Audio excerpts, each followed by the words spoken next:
What's up, ACCA students? In this video, I'm going to help you get a pass on paper performance management. Guys, you've been asking me about the building block model. Here it is. We're going to do two things in this video. I'm going to first explain to you what the building block model is all about, and then we'll take that knowledge and apply it to a past exam question. If you have any questions, please write them in the comments below. Don't be afraid to give the video a like, and if you'd like more ACCA videos like this without any ads and all of my premium performance management content, check the link right here. You can sign up. Alrighty guys, let's get started.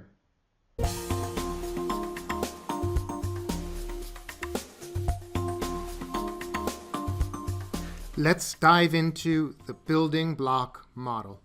What is it? It's a performance management system, very similar to the balanced scorecard.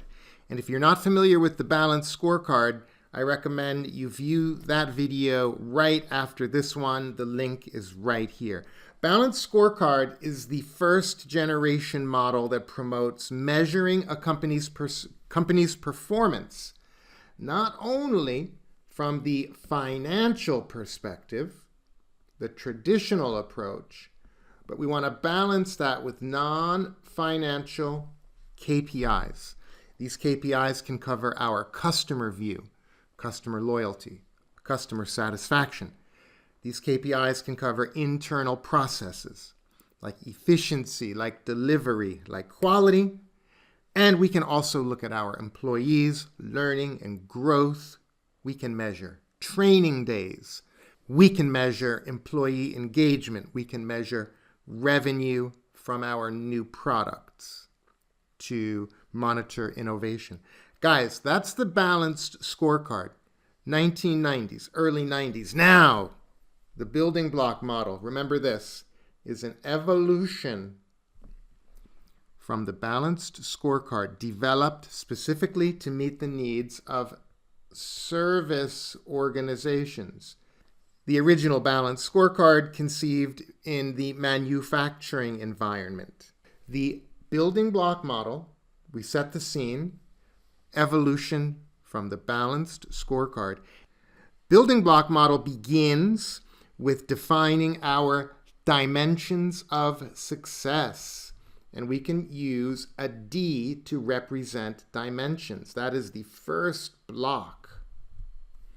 We have 6 dimensions of success under this model. It begins with financial performance. Well, we're looking at a company. So in order to survive, a company needs cash flows, and we need profits to generate those cash flows. Can't ignore financial. And we also need to be competitive. Competitiveness. We need to have growth. We need to have market share. So those are the first 2 areas, the first 2 dimensions. And then we have 4 more. We've got I for innovation. We need new products. We need new services. Q, quality. Again, we need on-time delivery. Resource utilization. We need efficiency. In the Big 4 audit industry, we have percentage of billable hours from total hours. That is the resource utilization right there. And we also need flexibility of service. Can we meet the needs of a wide range of our customers? For example, if we're a delivery company, do we have overnight delivery, 2-day delivery? Can we deliver a big package or a small package? That would be flexibility.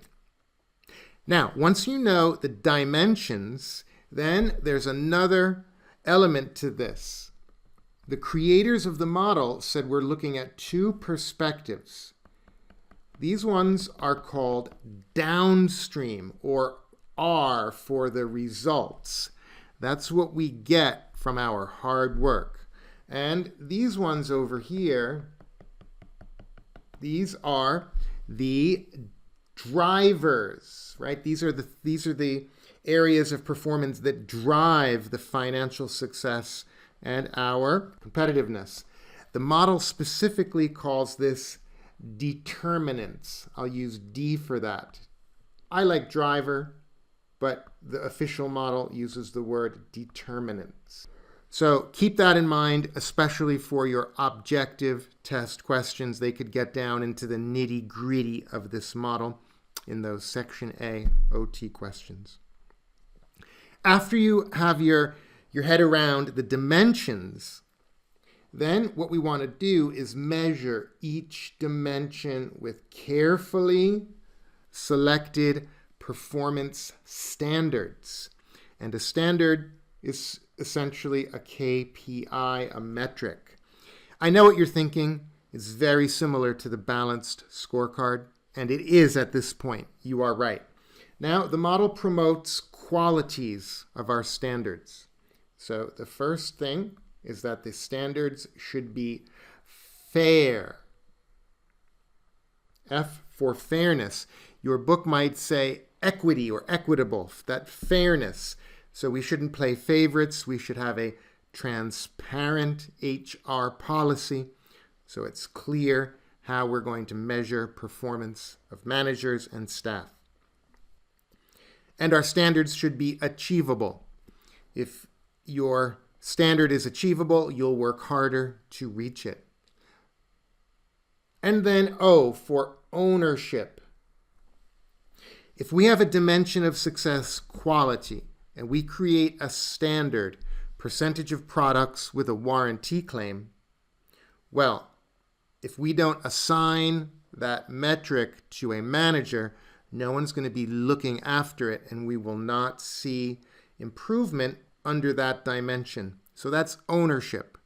Performance metrics should be assigned to managers. It's the third block that really distinguishes this building block model from the balanced scorecard, and that's R for rewards, the HR element of performance management.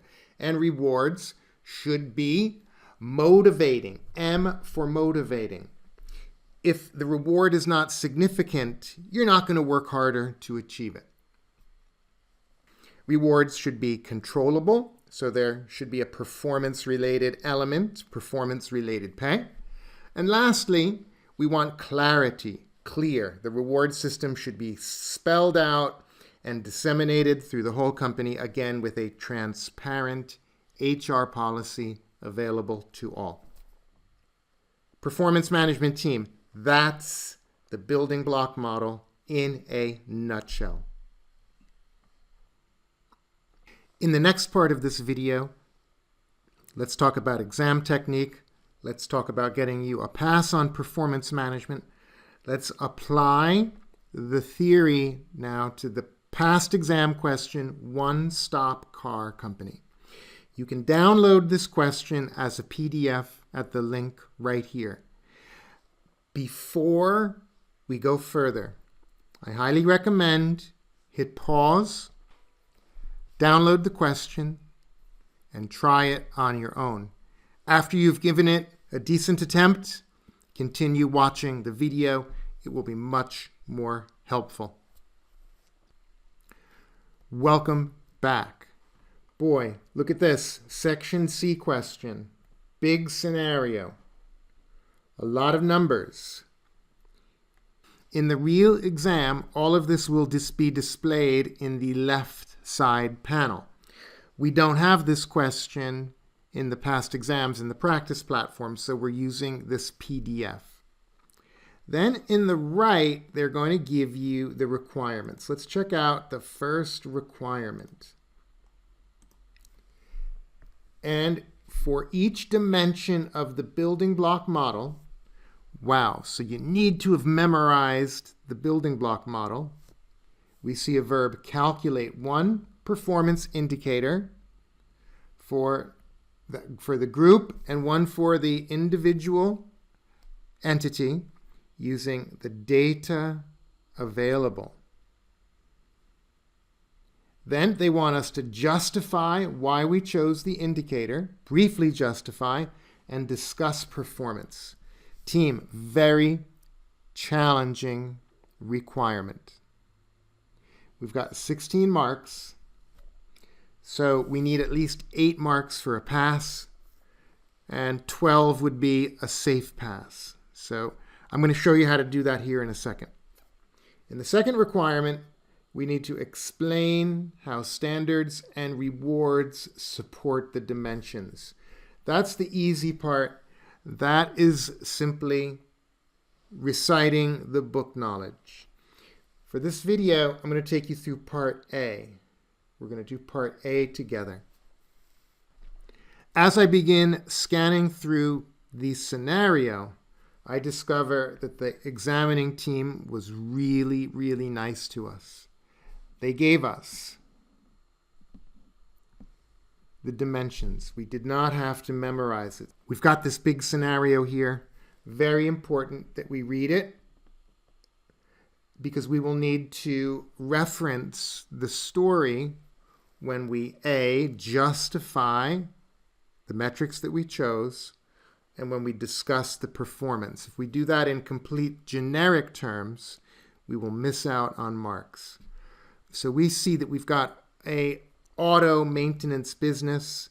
They offer services for car owners, 55 centers. So it's a big company, and it's a competitive company. And we see some autonomous decision making. We see that there has been delegation to the managers. They can choose how they package the services. They can sell the different repair services as bundles. We get their aim. Now we have some information about how they operate. This is quite important.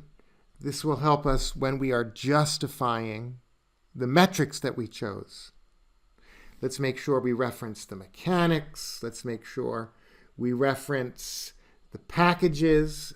So maybe we won't reference everything, but let's do our best to link to the story. And we see that we are looking at one branch of the company. We're looking at Midlands Service Center. And we now have the data for Midlands and the company as a whole. And now we've got notes, lots of notes. So, boy, time management will be very difficult in this question. Let's go to the practice platform now. Let me show you my exam technique. I will use the table tool, and I will set up a table, 4 columns by 7 rows, 1 row for each dimension, and the columns for my work. First column will be the dimension. Next will be the metric that we choose. Then we'll do the workings. Then we'll do the discussion. So it's always a good idea to use a table when we are evaluating, assessing performance. It's going to keep us organized. And they told us the dimensions right there in the scenario. So I'm going to write those down.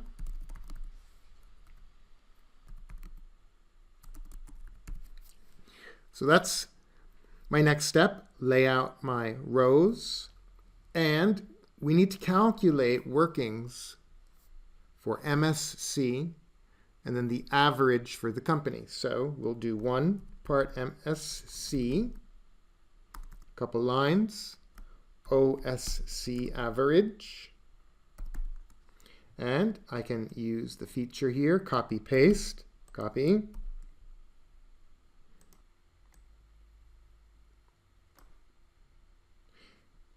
And the next part of my work is done.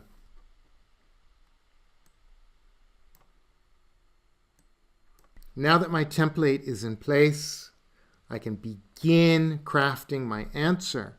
And the first metric that comes to mind with the data presented is gross profit margin. They give us sales, they give us gross profit, so we can easily do that. And we're trying to use as much of the data as possible. Now, the next thing that comes to mind for me is innovation. Innovation is based on the new products. They go to the trouble of giving us the revenue from the new products in the notes. So let's do percentage of the sales from the new products. Now, for quality, they tell us the amount of sales from the repeat business. They give us the total sales, so we could get the percentage of sales from the returning customers. That's measuring customer loyalty. Now, flexibility and resource utilization, a little bit ambiguous, they overlap a bit. I will put time per job here under flexibility.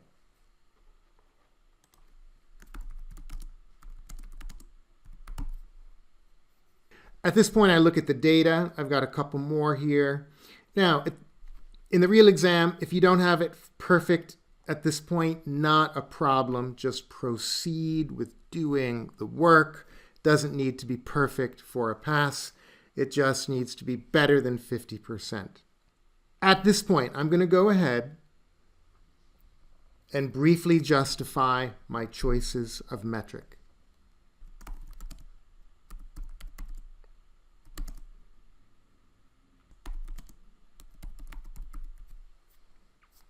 So for gross margin, this shows us how well MCS is at controlling the cost of goods sold compared to the average. Ooh, little spelling mistake, but remember, they won't grade you on spelling.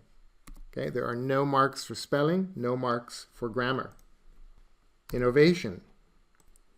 This shows how successful MSC management is at creating packages of new services as they have the autonomy to do so. So team, this is my approach. For each of these metrics, I'm going to justify why I chose it.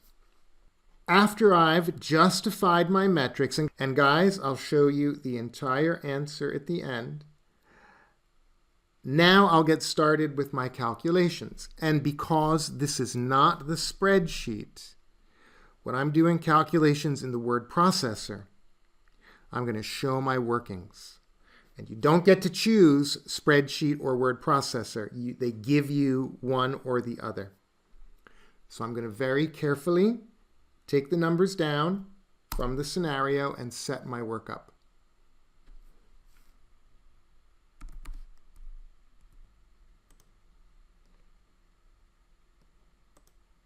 So I've got my numbers plugged in to the workings column. Notice that I'm rounding off. It's fine to round off here as long as the precision of our rounding does not affect materiality, it doesn't affect our judgment. It's fine to round off. But when you're in the objective test questions, remember you have to follow the rules precisely. But here in section C, we can use some judgment. Then I do the math in my calculator, and we see 40% versus 36.9%.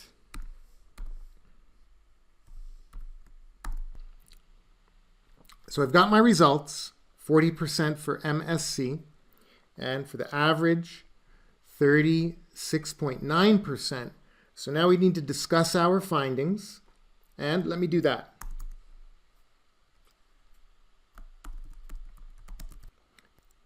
Let me share with you what I've written. This is a good sign for MCS. We see they are 8% better than average in relative terms. Relative terms means in percentage. So 40 over 36.9, that is 8% higher relatively, not in percentage points. In percentage points, it's just about 3 percentage points higher. This could be because of the different product mix. Maybe the new services packages have lower costs than average. So I'm doing my best to express some judgment. Do we see something good or something bad? And then I'm trying to say how or why it happened. Guys, that is what you need to do to earn a mark. And I've done that. Confident I'm earning credit. Let me continue. Innovation. Percentage of sales from the new products.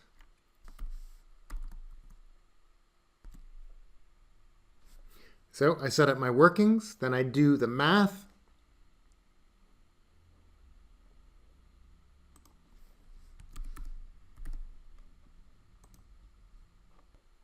I finish up my calculations, and we see that MSC doing much better than average, 23.4% versus 9.6%. So let's now write that up. Let's do a brief discussion here.